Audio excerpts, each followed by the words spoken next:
আসসালামু আলাইকুম প্রিয় দেশবাসী।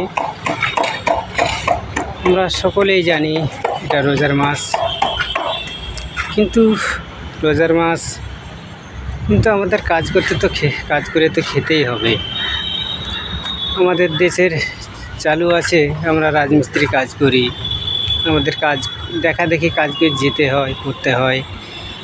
আমরা এখানে 10 জন আছি, দেখা দেখি মাশাআল্লাহ সবাই রোজা করছি, আমি একাই হতভাগা রোজা করতে পারি না। এককালীন করেছি, এখন যে কোনো বিষয়ে করতে পারি না। তাই দেখুন রাজমিস্ত্রি কাজ এত কষ্ট, পাঁচতলার উপরে মাল তুলে ঢালাই করতে হয়। তাই কাজ করা বিষয়টা আমি বলছি না, আমি যেটা বলছি যে রোজার মাসটা এমন একটা মাস, যে কোনো রোজার মাস বলে নয়, যে কোনো মাসে আমরা যদি আমাদের মায়েরা যদি তার ছেলে সন্তানের জন্য দোয়া করে, মায়েরা যেইটা দোয়া করে সেটাই আল্লাহ সুবহানাহু ওয়া তাআলার কাছে কবুল হয়ে যায়।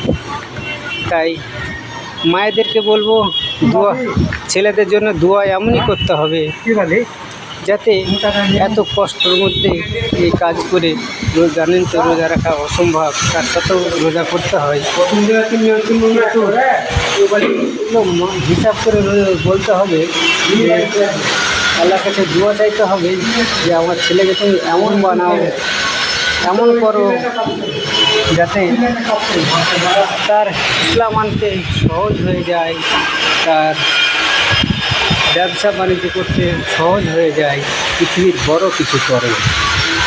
তাই দোয়া যদি চাইতেই হয় তো বড় দোয়া চাইতে হবে।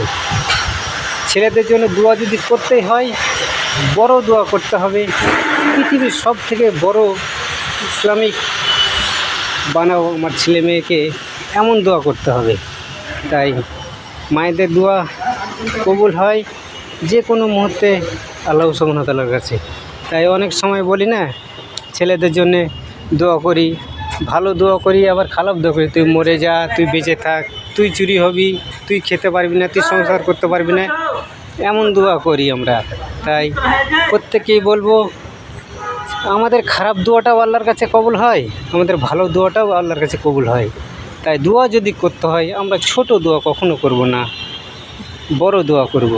তাই আমরাই ছেলেমেয়েদের এমন দোয়া করব তারা যাতে সুখের হয়ে যায়, তাদের ইসলাম যাতে সহজ হয়ে যায়, তাদের নামাজ রোজা যাতে সহজ হয়ে যায়, কাজের মাঝামাঝি করতে পারে, এমন আমাদের দোয়া করা উচিত।